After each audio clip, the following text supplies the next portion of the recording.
날씨가 선선하고 좋습니다.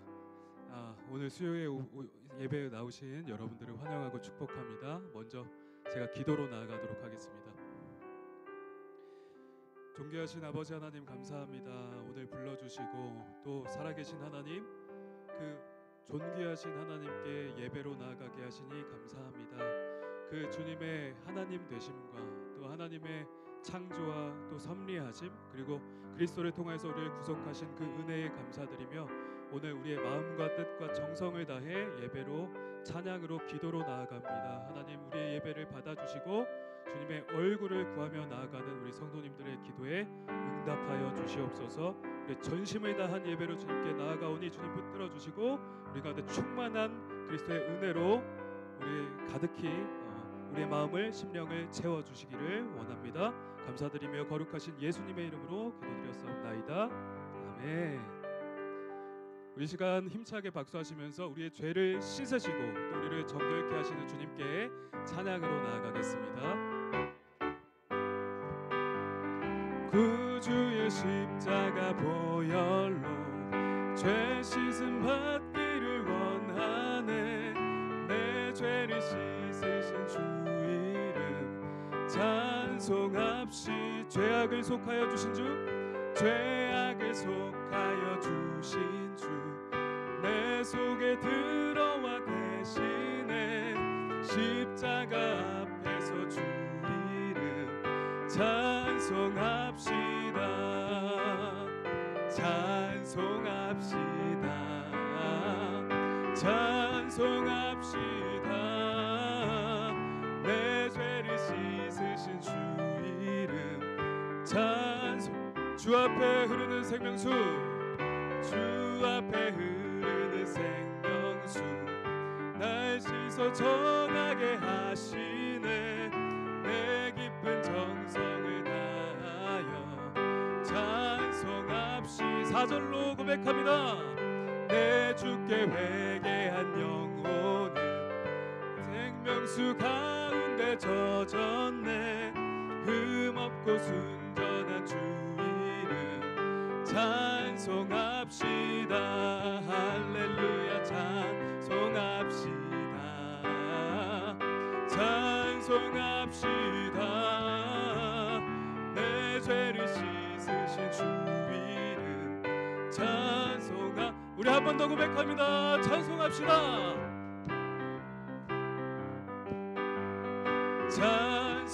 찬송합시다. 내 죄를 씻으신 주 이름. 우리 마지막으로 한 번 더 고백하겠습니다. 찬송합시다. 찬송합시다. 찬송합시다. 내 죄를 씻으신 주 이름 찬송합시다. 나의 죄를 씻기는, 나의 죄를 씻기는 예수의 피밖에 없네. 다시 성케하기도 예수의 피밖에 나를 정케하기는, 나를 정케하기는 예수의 피밖에. 사죄하는 증거도 아멘. 예수의 피밖에. 예수의 흘린 피, 예수의 흘린 피 나에게 하오니 귀하고 귀하다. 예수. 우리의 고백을 담아서 나의 죄 속하기는, 나의 죄 속하기는 예수의 피밖에 없네. 나는 공로 없도다. 예수의 피밖에 평안함과 소망은 예수의 피밖에 없네. 나의 의는 이것뿐 예수의 피밖에 아멘. 예수의 흘린 피 나에게 하오니 귀하고 귀하다. 예수의 피밖에. 한 번 더 고백합니다. 예수 흘린 피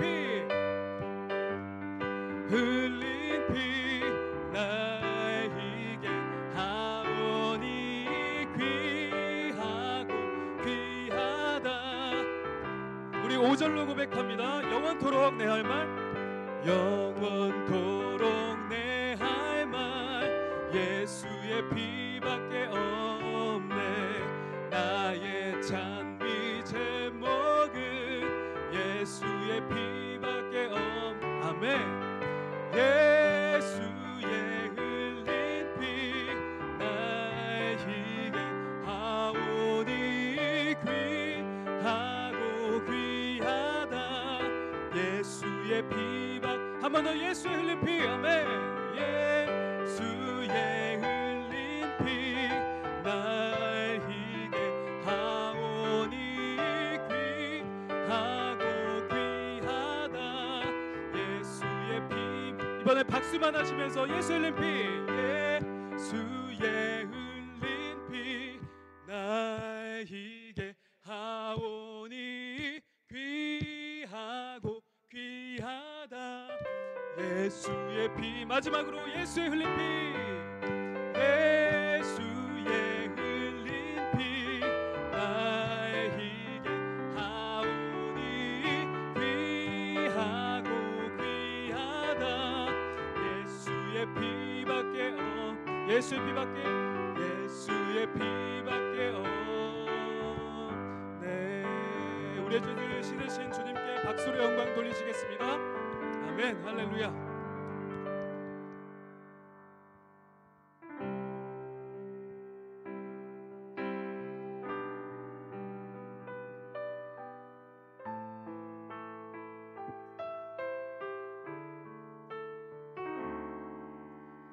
내 구주 예수를 더욱 사랑 엎드려 비는 말 들으소서. 내 진정 소원이 내 진정 소원이 내 구주 예수를 더욱 사랑 더욱. 우리 처음부터 다시 고백하겠습니다. 내 구주 예수를, 내 구주 예수를 더욱 사랑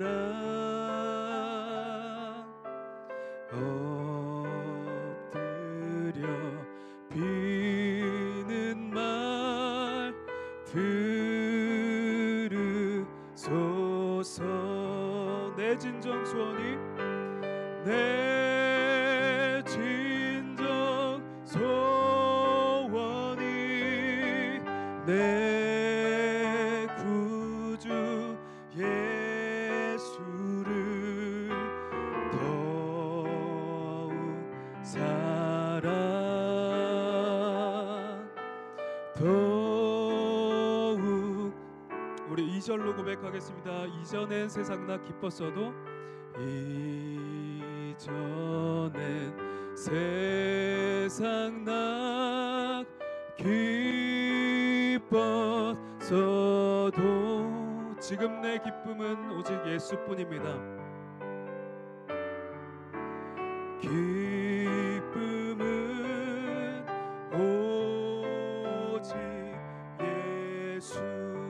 다만 내 비는 말, 다만 내 비는 말, 내 구주 예수를 더욱 사랑 더욱 다만 내 비는 말, 다만 내 비는 말, 내 구주 예수를 더욱 사랑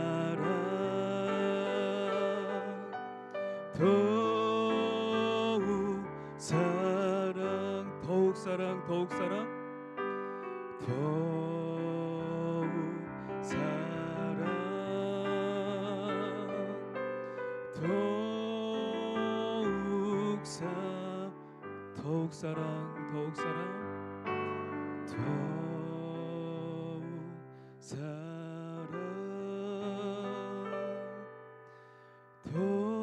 더욱 우리 마지막으로 고백합니다. 더욱 사랑 더욱 사랑 더욱 사랑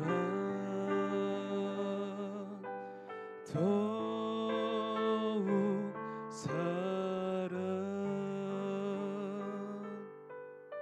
우리 시간 찬양의 가사를 생각하며 함께 기도하겠습니다. 이 시간 기도하실 때 오직 내 구주 예수님 한 분 더욱 사랑하겠습니다. 나를 위해 보혈 흘려주신 그 은혜를 기억하면서 내 주님, 내 구주 되신 우리 주 예수 그리스도 한 분 더욱 사랑하겠습니다. 함께 이 기도 제목을 놓고 기도하며 통성으로 나아가도록 하겠습니다. 기도하겠습니다.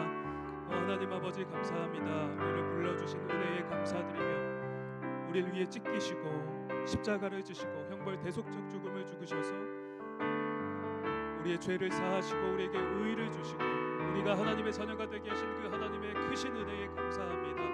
하나님 그 은혜에 감사드리며 하나님 이 시간 나아가는 이 예배 가운데 우리의 전심을 다한 예배로 우리의 생명을 다한 예배로 하나님 앞에 나아가기 원하오니 아버지 하나님 붙들어 주시고 아버지 하나님 이곳에 계신 모든 성도님들 가운데 충만한 은혜와 하나님의 영광으로 하나님의 임재로 아버지 이 가운데 가득히 하나님을 경험하고 또 하나님을 온전히 송축하는 귀한 은혜의 시간이 되게 하여 주시기를 원합니다. 하나님 우리의 유일한 소원은 우리의 유일한 소망은 오직 우리 주 예수 그리스도 한 분 더욱더 사랑하는 것입니다. 내 구주 되신 예수 그리스도 한 분 더욱 사랑하는 것입니다. 하나님 이것이 우리의 진정한 고백이요 우리의 소원이오니 하나님 아버지 우리 가운데 함께하여 주셔서 영광 받아주시고 아버지 우리가 더욱더 주님을 사랑할 수 있는 사람으로 우리를 빚어가시고 함께하여 주시기를 원합니다. 주님 감사합니다. 사랑이 많으신 하나님 감사합니다. 3일 동안 우리를 지켜주시고 주님의 소망 가운데 우리를 불러주심을 감사합니다. 우리는 약하고 죄된 성품 가운데 살아가지만 하나님은 선하시고 하나님의 뜻은 선함을 우리가 고백합니다. 오늘도 말씀을 통해서 우리를 주장하시고 인도하시고 하나님의 선하고 깊은 뜻으로 우리를 함께 동행하여 주옵소서. 예수 그리스도의 이름으로 기도드립니다. 아멘. 네, 우리 옆 사람과 인사하겠습니다. 잘 오셨습니다. 네, 오늘 하나님 말씀은요, 신약성경 갈라디아서 5장 16절에서 24절까지의 말씀입니다. 신약성경 갈라디아서 5장 16절에서 24절까지 말씀으로 성령님은 우리를 소망으로 이끄십니다 라는 제목으로 하나님 말씀을 나누고자 합니다.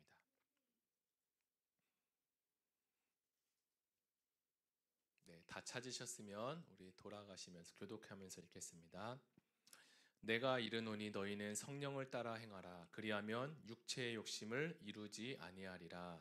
육체의 소욕은 성령을 거스르고 성령은 육체를 거스르나니 이 둘이 서로 대적함으로 너희가 원하는 것을 하지 못하게 하려 함이니라. 너희가 만일 성령의 인도하시는 바가 되면 율법 아래 있지 아니하리라. 육체의 일은 분명하니 곧 음행과 더러운 것과 호색과 우상 숭배와 주술과 원수 맺는 것과 분쟁과 시기와 분냄과 당 짓는 것과 분열함과 이단과 투기와 술 취함과 방탕함과 또 그와 같은 것들이라. 전에 너희에게 경계한 것 같이 경계하노니 이런 일을 하는 자들은 하나님의 나라를 유업으로 받지 못할 것이요 오직 성령의 열매는 사랑과 희락과 평과 오래 참음과 자비와 양성과 충성과 온유와 절제니 이 같은 것을 금지할 법이 없느니라. 우리 같이 읽겠습니다. 그리스도 예수의 사람들은 육체와 함께 그 정욕과 탐심을 십자가에 못 박았느니라. 아멘. 네, 오늘 우리는 이 갈라디아서 5장 말씀을 통해 성령의 인도하심을 받는 삶에 대해서 어떤 것인지 한번 나누고 생각해 보는 시간이 되면 좋겠습니다. 사도 바울은 이 본문에서 우리의 삶이 성령의 받을 때 어떤 열매를 맺게 되는지, 그리고 그 반대로 육체의 욕심을 따랐을 때 우리에게 어떤 일들이 생기는지에 대해서 잘 설명해 주고 있습니다. 먼저 16절에서 바울은 내가 이르노니 너희는 성령을 따라 행하라. 그리하면 육체의 욕심을 이루지 않게 된다라고 이야기하고 있습니다. 여기서 성령을 따르라는 말은 단순한 이 권유 형태의 정도의 수준이 아니라 그리스도인으로서는 반드시 성령을 따라 행해야 된다는 명령조로 우리에게 말씀하고 있습니다. 왜냐하면 우리가 성령을 따라 살지 않으면, 성령을 따르지 않고서는 우리 스스로의 힘으로 육체의 욕심을 절대로 이길 수 없기 때문입니다. 자, 이어서 17절에서는 이렇게 기록하는데요. 육체의 소욕은 성령을 거스르고 성령은 육체를 거스르나니 이 둘이 서로 대적함으로 너희가 원하는 것을 하지 못하게 한다며, 이 육체의 소욕과 성령의 소욕을 서로 대적하고 있는 관계다라고 설명하고 있습니다. 우리는 이 말씀을 통해서 한 가지 진리를 깨닫게 되는데요. 우리 안에 있는 이 육체의 소욕은 결코 우리가 가볍게 생각할 수 있는 적이 아니라는 사실입니다. 이것은요, 우리가 선한 일을 할 때, 또 하나님의 일을 할 때 굉장히 방해를 하고, 또 하나님께 우리가 가까이 가고자 할 때 발목을 잡는 것과 같습니다. 하지만 우리는 여기서 좌절할 필요가 없는데요. 왜냐하면 우리가 성령을 의지하기만 한다면 우리가 육체의 소욕을 이길 수 있기 때문입니다. 성경은 성령을 따라 살라고 명하시는데요. 우리가 성령을 따라 산다면 그럼 어떤 일이 생기느냐?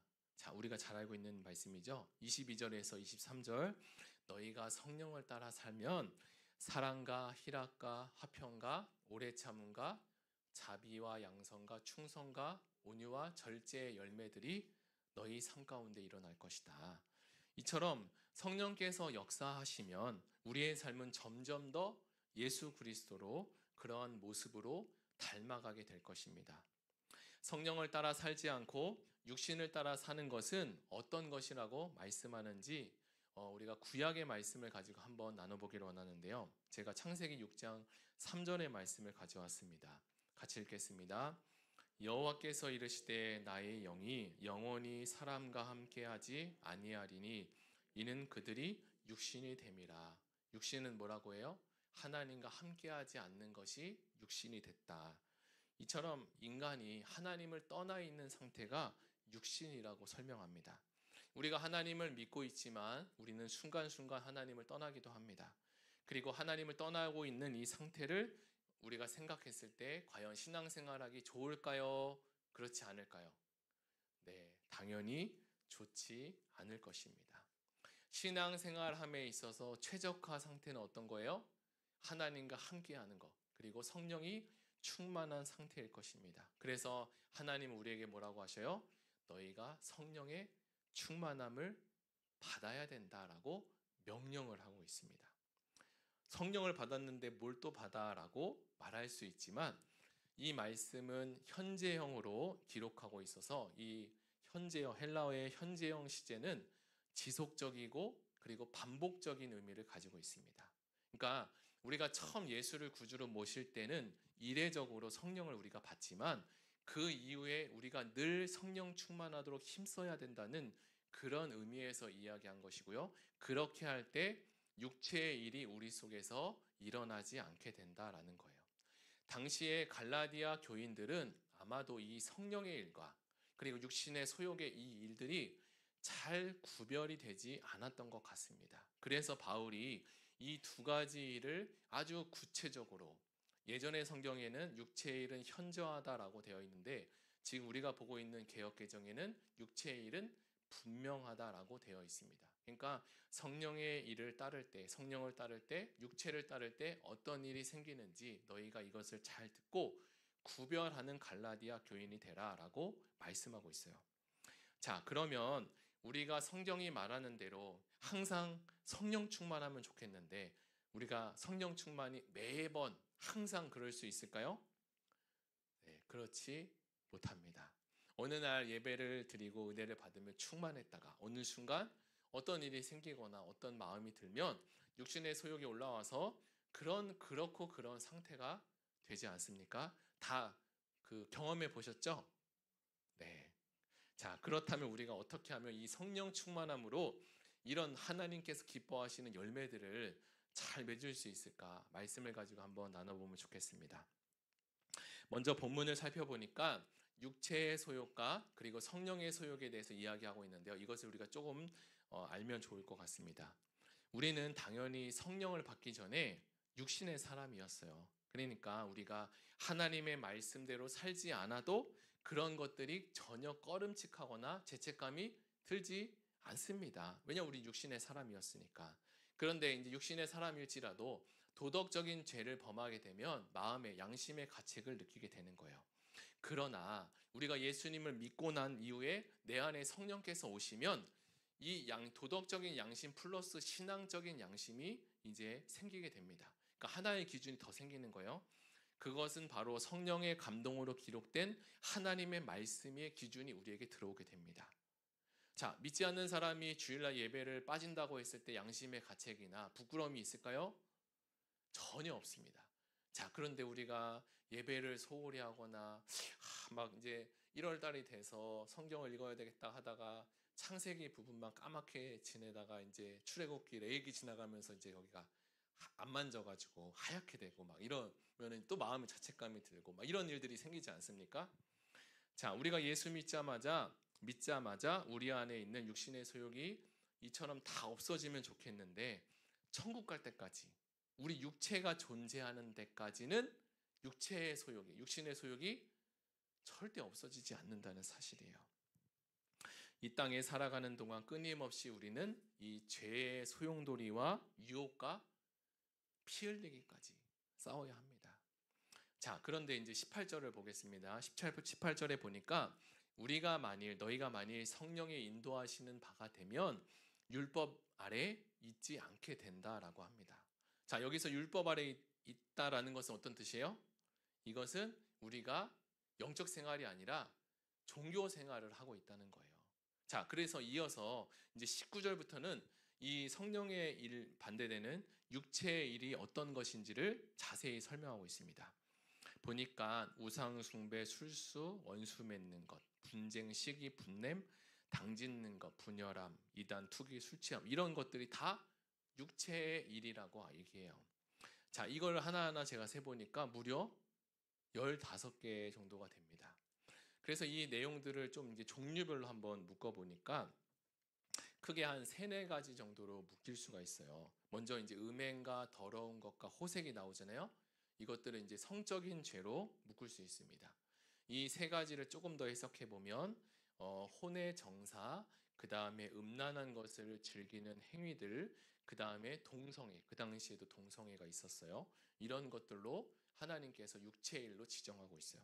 두 번째는 이제 미신적인 건데 우상 숭배와 술수, 점 보는 것들, 이런 것들이 있고요. 세 번째는 가장 많이 차지하고 있는데 이거는 대인 관계에서 일어나는 일들을 말하고 있습니다. 그리고 마지막에는 술 취함과 방탕함이 나는데 이거 얘기만 들어도 어때요? 굉장히 저 끝에 쾌락의 끝으로 가 있는 것 같죠? 이거는 이미 자기가 자기 자신을 도저히 이제 감당할 수 없어서 버려진 상태를까지를 얘기합니다. 자, 이처럼 우리 안에 육체의 소욕이 정말 충만하게 가득 다 담겨 있어요. 옆 사람 보면 안 그러신 것 같죠? 그죠?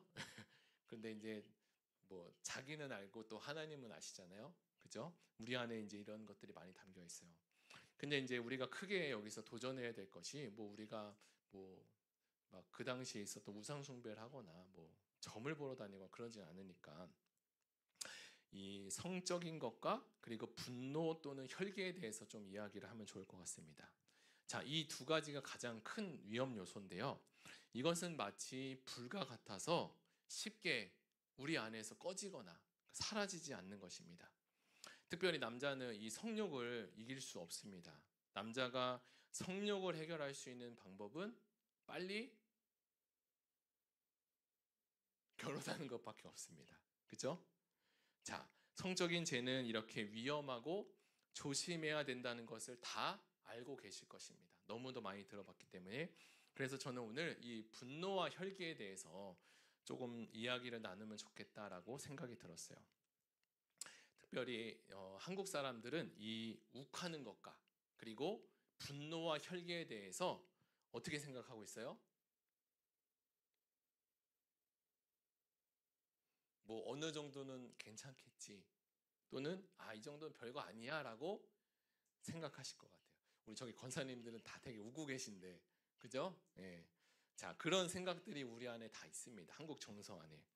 자, 그러나 이 화를 참지 못하는 것도 습관이고, 또 반대로 화를 참는 것도 하나의 습관입니다. 그래서 가정과 또 직장과 또 우리가 만나는 이런 관계 속에서 우리가 이렇게 욱하거나 분노하거나 또는 혈기를 내는 경우가 있는데요. 이는 결과적으로 공동체를 파괴하는 일들이 생기게 됩니다. 감정을 절제해서 화를 내는 것은 괜찮아요. 그런데 때론 이 감정과 상처를 담아서 화를 내면, 그래서 지켜야 할 이 마지노선의 선을 넘어가게 되면 그 사람과의 관계는 회복되기가 어렵고, 혹시 회복될지라도 몇 배나 되는 에너지와 그리고 수고하는 시간 것들이 필요로 하게 된다는 사실입니다. 자, 그렇다면 무엇 때문에 우리가 이렇게 욱하거나 절제를 하지 못하는 일이 생기게 될까요?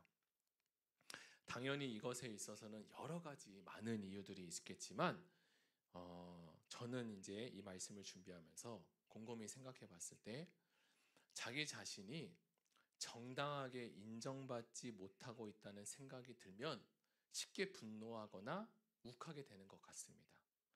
다른 사람들이 자신을 정당하게 대우해 주지 않을 때 그 마음 속에는 이 보복하려는 이 불과 같이 타오르는 마음이 생기고요. 바울은 이러한 욕구들에 대해서 여러 가지 형태로 자세하게 열거하고 있습니다. 그러니까 갈라디아 교회 교인들 중에서도 이런 일들이 많이 있었던 것 같아요. 자, 이렇게 육체의 일을 하게 되면 어떤 일이 생겨요? 자연스럽게 그 뒤에 나오는 것처럼 원수가 되고 분쟁하고, 그리고 시기와 분냄과 당짓는 것과 불리함 같은 일들이 생기게 된다는 거예요. 이처럼 사람들은 끊임없이 자신이 인정받고자 하는 마음이 다 있는데요. 이것이 잘 받아들여지지 않을 때 이러한 일들이 생길 수 있다는 겁니다. 자, 이제 그 뒤에 나오는 말씀에는 위에서 이렇게 육체의 일을 하고 있는 사람들은 뭐래요? 무서운 말씀이 나오죠. 하나님의 나라를 유업으로 받지 못한다. 이 말은 어떻게 들려요? 너 천국 못 가라고 이렇게 들리잖아요. 자, 그런데 이런 죄에 빠진 적이 없는 사람이 과연 여기 누가 한 분이라도 있을까요? 그죠? 없어요. 자, 여기서 말하는 이 본문의 말씀은 너희가 이런 죄에 한 번이라도 빠진 사람은 회개할 수 없고 구원이 없다라고 말하는 것이 아니라, 누구든지 너희가 예수를 믿는다고 하면서도 지속적으로 이러한 삶을 사는 사람이 있다면 그는 참으로 예수를 믿는 사람이 아니다라는 것을 말씀하고 있어요. 자, 조금 덧붙여서요.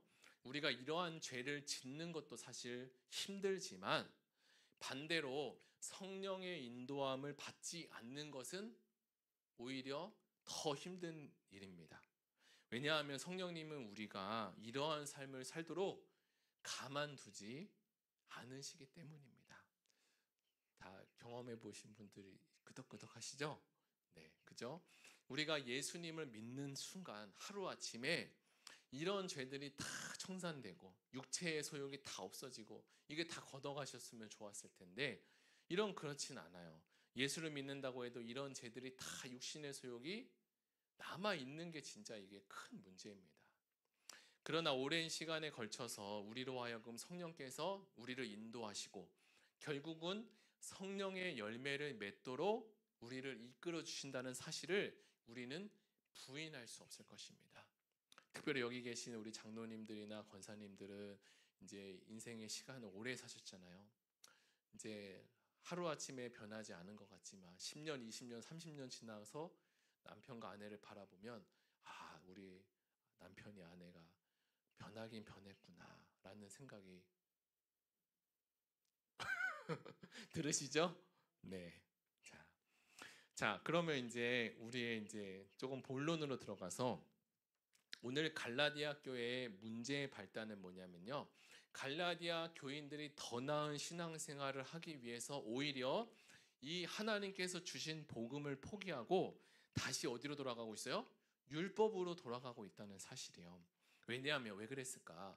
갈라디아 교인들이 봤을 때 복음이 조금 어설퍼 보였던 거예요. 오히려 이 예전에 했던 이 율법의 방식과 훈련이 훨씬 더 우리를 경건에 이르고 성령 충만하게 하는 것 같이 생각되고 믿었어요. 실제로 유대교에서 훈련받다 온 성도들은 굉장히 빡세게 훈련을 받았거든요. 그러니까 여기 복음으로 갈라디아 교회에 오니까 이런 것들이 굉장히 어설퍼 보인 겁니다. 그래서 그들은 이 율법적인 훈련이 경건에 이르기에 확실히 도움이 된다고 믿을 수밖에 없었습니다. 물론 바울이 이 율법에 대해서 그리고 율법이 주는 유익을 다 전면 부인한 것은 아닙니다. 왜냐하면 율법은 죄를 고발해주고요, 죄를 알려주고 하는 기능이 있기 때문이죠. 자, 그러나 그 기능 가지고는 안 된다는 사실이에요. 자, 이렇게 페트병 1.5리터 페트병이 있어요. 거기 안에 콜라가 담겨 있습니다. 제가 이제 뚜껑을 닫기 전에 손으로 막고서 저 어렸을 때 그런 장난을 많이 했는데 막 흔들었어요. 그 이제 어떻게 돼요? 난리 나는 거죠. 그때 이제 그런 일은 없겠지만 이 뚜껑을 제가 진짜 0.0001초로 정말 빠르게 뚜껑을 닫았다고 합시다. 한 방울도 흘리지 않고. 자, 그럼 그 안에서 막 이게 난리가 날 거 아니에요? 그죠? 거품 막 일어나고 막 이 페트병은 지금 찢어지고 터지려고 할 거예요. 그죠? 이 육체의 소욕처럼. 자, 그런데 이 율법이라는 것은 그냥 단지 이 속의 문제를 해결하는 것이 아니라 그냥 뚜껑을 막고 그냥 차단한 수준에 갖고 있는 거예요. 그러니까 뭐 홍수가 왔을 때 우리가 댐 있잖아요. 댐으로 물을 받아놔요. 그것도 이제 한계가 있죠. 비가 억수로 내리면 막 이제 뉴스에서 나오죠. 댐 터진다, 뭐 이거를 내보내야 된다라는 일들이 생기는 것처럼 이것이 바로 율법의 한계라는 거예요. 이처럼 율법은 육체의 본능이 폭발하게 되면 이를 수습할 수 있는 힘과 능력이 전혀 없어요.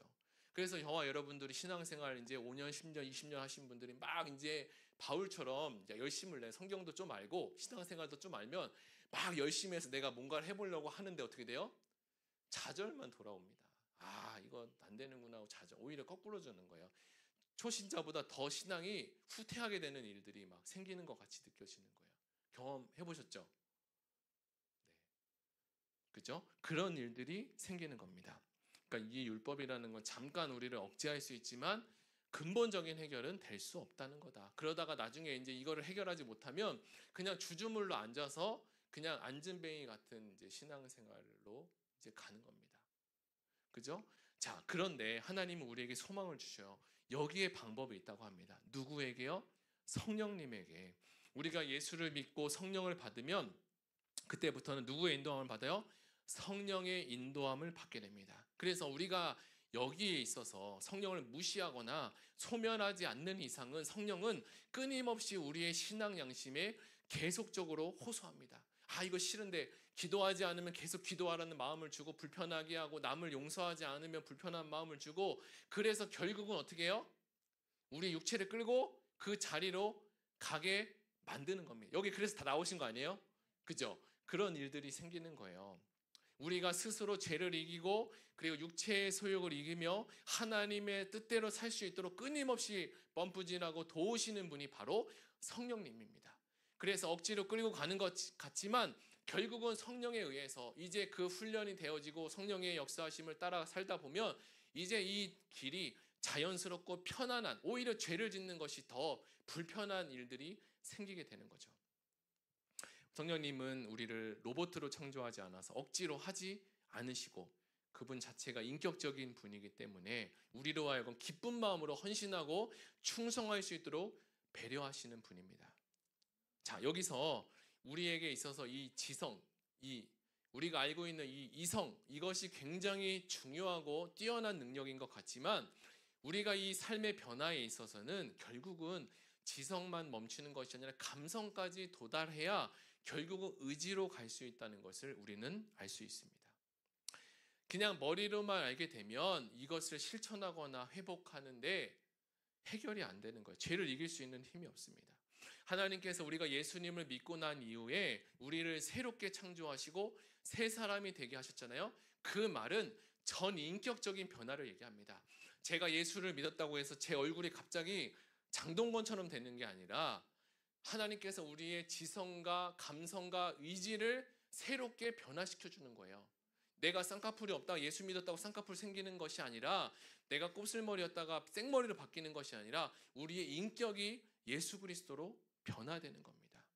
그래서 죄를 나쁜 것이라고 알기만 해서 끝나는 것이 아니라 이 지성과 함께 우리의 감성까지 함께 전달이 되어야 그때서야 비로소 우리가 의지가 움직일 수 있다는 거죠. 그런데 우리는 이 지성과 감성과 의지를 성령 하나님께서 마음대로 사용하실 수 있도록 우리 자신을 내어드려야 합니다. 우리가 고집을 부리거나 자기 주장을 내세운다면 성령 하나님은 그때부터 제한받으십니다. 그래서 성령은 우리에게 뭐라고 얘기해요? 너희가 성령을 소멸하지 말라라고 당부하십니다. 그렇게 성령께서 우리를 제한 없이 사용하실 수 있게 된다면 성령의 열매들이, 여기서 말하는 이 성령의 열매가 주렁주렁 맺히게 된다는 거죠. 자, 성령의 열매는 방금 우리가 읽었듯이, 이야기했듯이 결국 인격적인 변화를 이야기합니다. 성품과 인격의 변화가 없이는 이러한 열매를 맺을 수 없게 되고 성령의 인도함을 받을 수 없게 돼요. 자, 그래서 성경의 율법으로는 이 같은 것들을 금지할 법이 없다. 율법으로는 이러한 성령의 열매가 맺혀지지 않는다. 이 율법으로는 이런 것들을 흉내낼 수조차 없다라고 말씀하고 있어요. 그러나 갈라디아 교인들은 이 복음이 무언가 부족하다라고 생각하고 믿었으며, 그래서 이 복음에다 율법이 더 필요하다라고 생각했던 거예요. 그러나 예수님은 뭐라고 그래요? 내가 온 것은 율법을 폐하러 온 것이 아니라 오히려 율법을 완전케 하러, 완성시키려 왔다라고 합니다. 이 율법의 완성은 뭐예요? 율법의 복음과 사랑이 붙여지면 율법이 완성이 되는 겁니다. 우리가 교회 안에서 훈련을 많이 받지만 이 훈련이라는 것은 우리에게 어느 정도 이 변화와 고칠 수 있는 부분이 있지만 결국은 한계에 다다르게 될 것입니다. 결국 우리는 성령님의 은혜와 그 사랑이 필요한 존재임을 고백할 수밖에 없어요. 그럼 우리 어떻게 돼요? 우리가 예배 때마다 우리 자신이 얼마나 큰 죄인인지를 깨닫게 되어야 됩니다. 매 순간마다 우리 자신을 보며 탄식의 고백이 나와야 예수님이 얼마나 필요하고 소중한 것인지를 알게 되는 거예요. 그리고 말씀 가운데 성령께서 부어주시는 은혜와 감동을 우리가 사모해야 되겠죠. 사모할 때 하나님께서 우리에게 은혜와 단비를 부어주실 것입니다. 오늘 설교와 연관이 있다고 제가 생각되어서 잠시 구약의 이야기를 드리겠습니다. 구약의 사사기를 우리가 기억할 텐데요. 사사들이 치리할 때 가장 영적으로 암흑기였던 시절입니다. 이스라엘 백성들은 당연히 성령 충만하지 않았고요. 그래서 그들에게는 하나님의 영광조차 떠났던 시간이 있습니다. 이가봇이라고, 예배를 드려도 하나님의 임재를 경험하지 못하고 하나님의 영광을 알지조차 못하는 그런 때였습니다. 그리고 그들의 영적인 상태가 최악으로 무너지자 블레셋에게 뭘 뺏겨요? 법궤까지 빼앗기는 어처구니 없는 일이 생깁니다. 이스라엘 백성들은 이제 하늘이 무너지는 것처럼 그런 감정을 받았을 거예요. 감히 하나님의 신이, 이 법궤가, 하나님 임재하는 이 법궤가 그 이방인에게 이거의 귀한 법궤까지 빼앗기다니, 이건 말도 안 되는 일이 벌어진 것입니다. 그런데 이 법궤가, 여호와의 법궤가 이 블레셋으로 넘어가고 되고 7달이 지나게 되었는데 이것을 옮기는 곳곳마다 어떤 일이 생겨요? 재앙이 임하게 됩니다. 그래서 그들이 생각했어요. 모의하고 이것을 원래 있던 곳으로 다시 보내야 되겠다라고 결정을 내렸습니다. 그렇게 마음이 모아졌어요. 이처럼 빼앗긴 법궤는 언제 가서 사무엘상 6장에 가서야 다시 이 법궤가 돌아오게 됩니다. 그런데요, 이 법궤가 다시 돌아오는 것은 이스라엘 백성들이 어떤 노력을 한 것이 아니었습니다. 그들이 노력도 없는 채 그냥 진행된 일이었어요. 이스라엘 백성들은 하나님을 의지한 것이 아니라 단지 승리하고자 이 법궤를 전쟁터 앞에 세워서 아주 기세등등하게 이거면 되겠다 하고 생각한 거예요. 그들은 하나님을 믿지 않고 법궤를 믿었어요. 그러니까 오히려 큰 패배를 당하게 된 것입니다. 법궤를 잃어버린 이스라엘 백성들은 억장이 무너질 정도로 슬프고 마음이 애탔을 것입니다. 그러나 낙심하고 슬퍼하는 이스라엘에게 이제 다시 돌아온 법궤는 백성들의 노력과 공로가 아니라 그냥 하나님께서 홀로 이스라엘 백성들에게 돌아오신 것입니다. 맞습니다. 갈라디아서에서 말하는 이 율법은요, 우리가 하나님께로 가야 되는 거지만 복음은요, 예수님께서 그냥 우리를 찾아오신 것입니다. 그렇다면 이 상황에서 우리가 해야 할 일은 무엇입니까? 우리의 마음의 문빗장을 열고 하나님을 받아들이고 그 하나님을 그냥이란 단어는 좀 그렇죠. 하나님을 믿는 것입니다. 빼앗긴 법궤에는 뭐가 들었느냐? 3가지가 들었죠. 지팡이와 만나와 십계명이 들었죠. 각각의 의미를 조금 설명하고 말씀을 마무리하겠습니다. 첫째는 만나는요, 며칠 동안 내렸어요? 40년 동안 내렸습니다. 그런데 이스라엘 백성들이 40년 동안 하루도 빠짐없이 이 만나를 쳐다보면서 하나님 말씀에 순종했을까요? 순종하지 않았습니다. 그들이 생각하기에 인생에 떡이 있으면 영적인 문제는 당연히 해결된다고 생각했을 것이에요. 그러나 사람이 떡으로 사는 인생이 아님을 이 만나 사건을 통해서 우리에게 보여주고 있습니다. 2번째, 아론의 쌍난 지팡이는 어떤 일이었어요?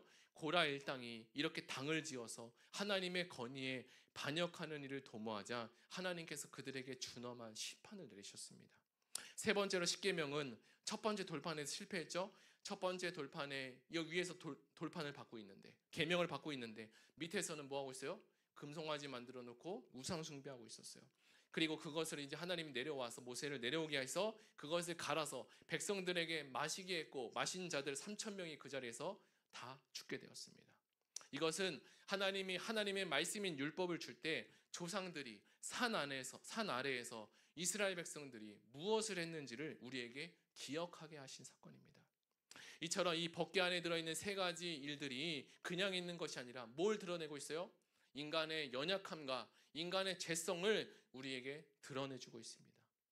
제사장이 제사를 지낼 때 양을 잡아서 그 피를 이 법궤 위에 붓습니다. 그리고 그 지붕을 우리가 가르쳐서 시은자라고 설명합니다.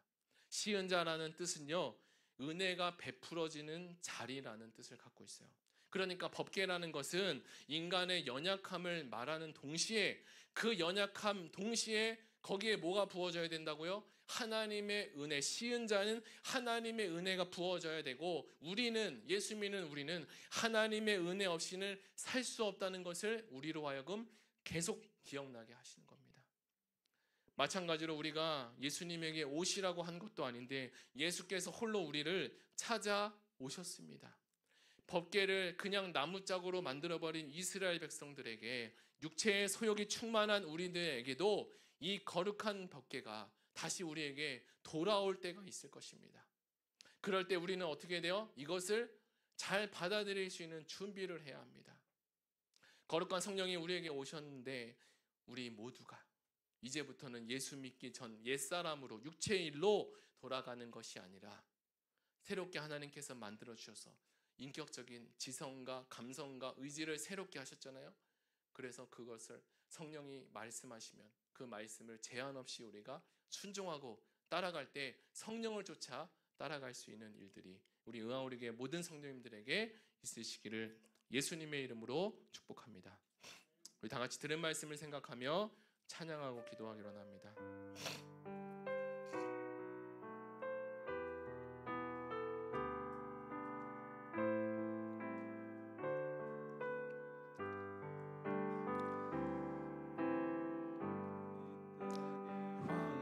황무함을 보소서 하늘의 하나님 긍휼을 베푸시는 주여 우리의 죄악 용서하소서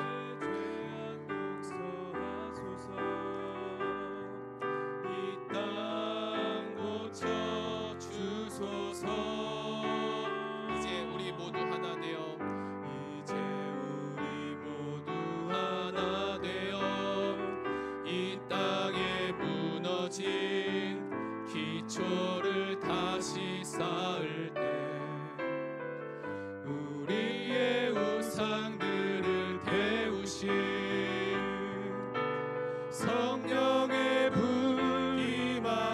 하소서. 풍의 불길 타오르게 하소서. 진리의 말씀 이 땅 새롭게 하소서. 은혜의 강물 흐르게 하소서. 성령의 바람 이제 불어와. 오 주의 영광 가득한 새날 주소서. 오 주님 나라 이 땅에 임하소서. 우리 다시 고백하겠습니다. 이 땅의 황무함을, 이 땅의 황무함을 보소서.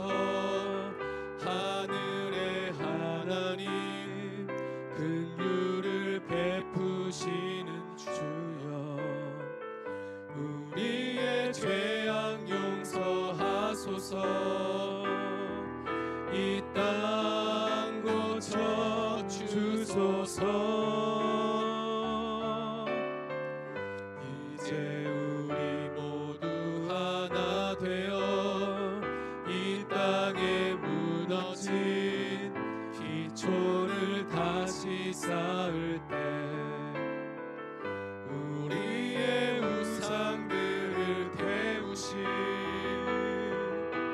성령의 불 임하소서. 풍의 물길 타오르게 하소서. 진리의 말씀 이 땅 새롭게 하소서. 은혜의 강물 흐르게 하소서. 성령의 바람 이제 불어와. 오 주의 영광 가득한 새날 주소서. 오 주님 나라 이 땅에 임하소서. 우리 말씀을 생각하며 함께 기도하기로 합니다. 우리는 늘 성령 충만한 그리스도인이 되기를 소망합니다. 그러나 우리가 육체를 가지고 있는 한 항상 성령 충만하지 않습니다. 그러나 예수의 영 성령께서 우리에게 찾아오셔서 우리로 하여금 성령의 충만함과 그리고 성령의 열매를 맺을 수 있도록 도우신다고 약속해 주셨습니다. 그러기 위해서는 우리가 성령의 인도함을 바르고 성령을 따라야 하는데, 이 육체의 일을 벗어나 성령의 일에 동참할 수 있게 하여 주옵소서.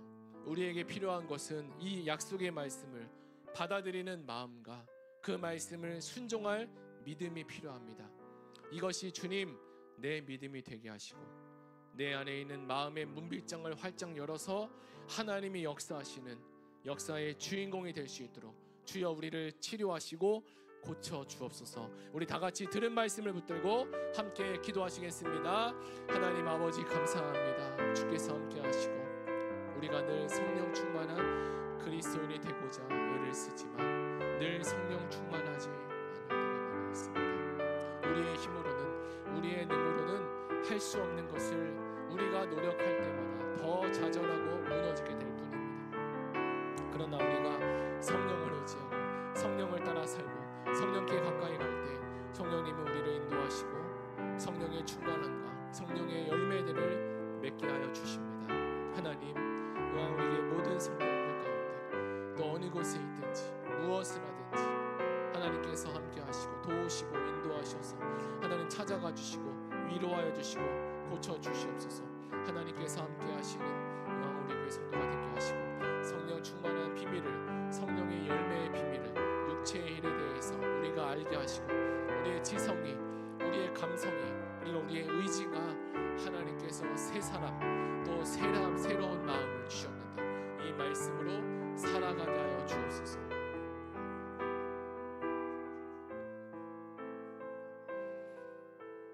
우리 이 시간에 두 번째로 기도하기로 합니다. 10월 27일에 있을 새 생명 축제를 위해서 함께 기도합니다. 부의 피를 놓고 또 밤낮으로 영혼 구원을 위해서 기도하는 분들이 있는데요. 함께 기도해 주시고 우리가 기도하는 이 전도 대상자들이 그 당일에 올 수 있게 하시고 환경과 상황을 열어주셔서 교회로 와서 복음을 듣고 시은자 같은 은혜의 시간이 넘치도록 위해서 함께 기도해 주시고 또 교회에 아픈 환우들이 있습니다. 특별히 우리 김영신 집사님 그리고 그 가정을 붙들어 주시고 또 아픈 질병 가운데 있는 많은 분들 가운데 하나님의 치료하심이 있게 해달라고 우리 새생명 축제를 위해서 그러니까 아프신 환우들을 위해서 그리고 어려운 가운데 있는 성도님들을 위해서 하나님의 구원의 일들이 일어나게 해달라고 우리 다 같이 기도하시겠습니다. 사랑의 주 하나님, 치료의 하나님, 레오와 라파 되신 주님, 우리가 이 시간에 기도합니다. 10월 27일에 있을 새생명 축제를 위해서 기도합니다. 후회의 빌로 밤낮으로 기도하는 분 함께 기도해 주시고 우리가 기도하는 전도 대상들 당일에 교회에 와서 복음을 듣고 시은자 같은 은혜의 시간이 주여 넘치게 하시고 하나님 위로부터 내려주는 그 복음의 역사가 주여 있게 하여 주옵소서. 하나님께서 함께 하시는 은혜가 충만하게 하여 주시고 우리 속에 연약함과 부족함 이 모든 것들이 하나님 그곳에 또 예수 그리스도가 필요하고 복음이 필요한 분들이 많이 있을 텐데 하나님 그들을 수 있게 찾아가 주시고 위로하시고 고쳐주시고 회복하여 주셔서 특별히 아픈 환우분들이 많이 있습니다.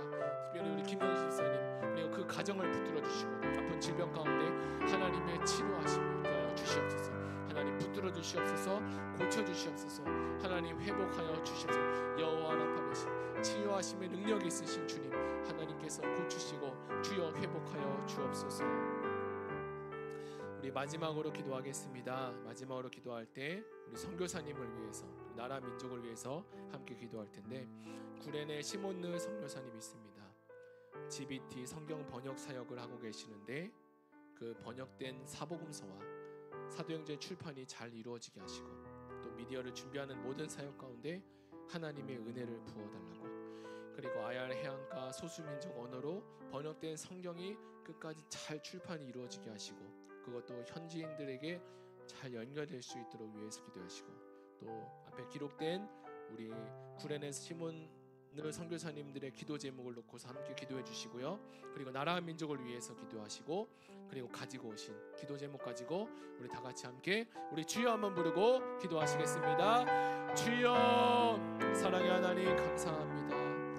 우리 선교사님들을 위해서 기도합니다. 저 먼 곳에서 주님의 복음만 들고 힘쓰고 어렵게 또 여러 상황 가운데 쓰시는 선교사님이 있습니다.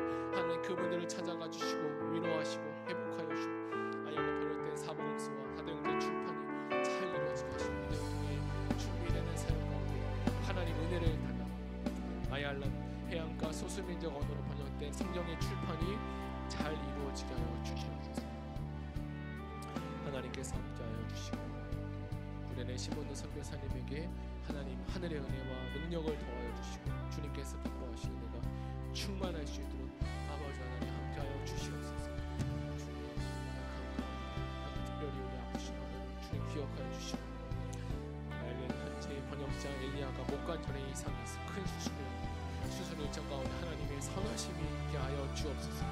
요양원 옮기신 구레네 어머니가 안정되고 요양원에 잘 적응할 수 있도록 도와주시고 나라 민족을 위해서 나라 민족을 위해서 기도합니다. 대한민국을 살려주시고 영적으로 회복되는 역사가 일어나게 도와주시고 이 땅에 항모함을 주여 보시고 하늘의 긍휼하심과 은혜를 베풀어 주옵소서. 우리의 죄악을 용서하여 주시고 이 땅을 고쳐 주옵소서.